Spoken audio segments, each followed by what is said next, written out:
come and get it.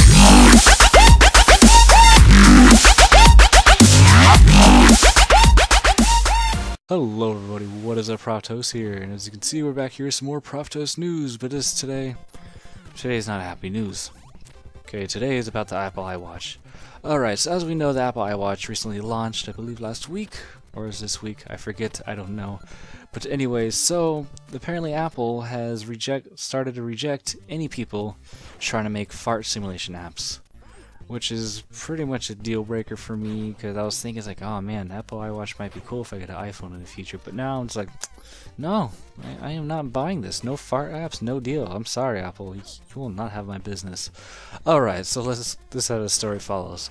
The Apple iWatch is already on the list of many consumers, but the apps of the device that simulate fart sounds are being rejected by Apple. Shame on you, Apple.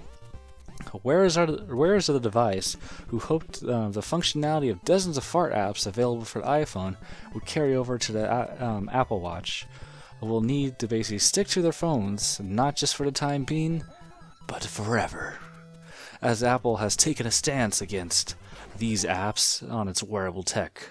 According to the developer of one of the such apps, who reached out to the Cult of Mac, FartWatch was rejected by Apple for simply being an app that would let users remotely control fart sounds broadcasted from the iPhone, which quite honestly that sounds like it'd be freaking hilarious as shit, and sounds like many good times of shenanigans.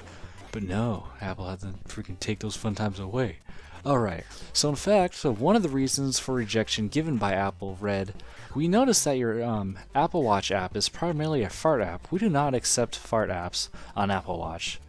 Apple also pointed out that duplicate apps already in the App Store may be rejected, particularly if there are many of them, such as Fart, Burp, Flashlight, and Kama Sutra apps.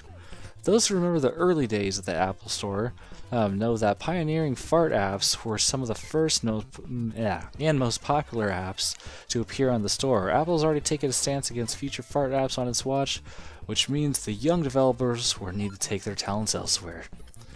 So yeah, I don't know, Apple, you've disappointed me.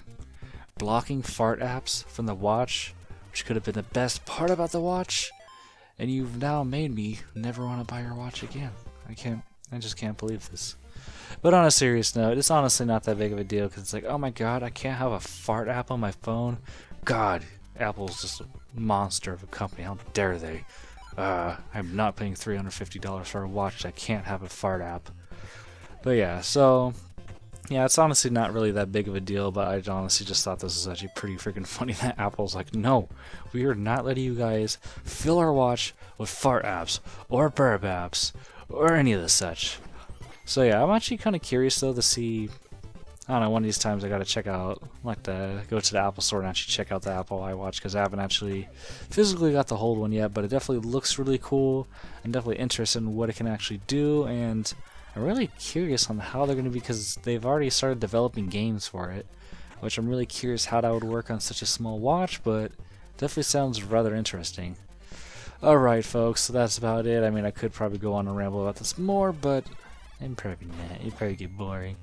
Alright, so as usual, be sure to rate, comment, subscribe, because it does help a lot, only if you want to at least, but yeah. And as always, I do thank you guys for watching, and I will catch